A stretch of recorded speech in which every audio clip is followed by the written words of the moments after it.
Tumšākajā gada mēnesī, novembrī, gribas domāt par gaismu, par vērtībām, par savu zemi, par savu pilsētu, par mājām. Saprast, kas ir visu mūsu kopējais spēks un varbūt arī nespēks. Katram mums līdz saknēm jāapzinās, ka tikai pašu ziņā ir piepildīt, dot, bagātināt un stiprināt savu Latviju.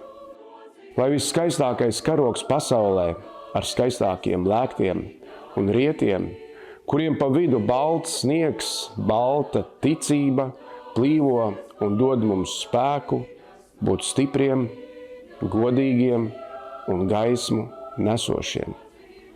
Daudz laimes, Latvija!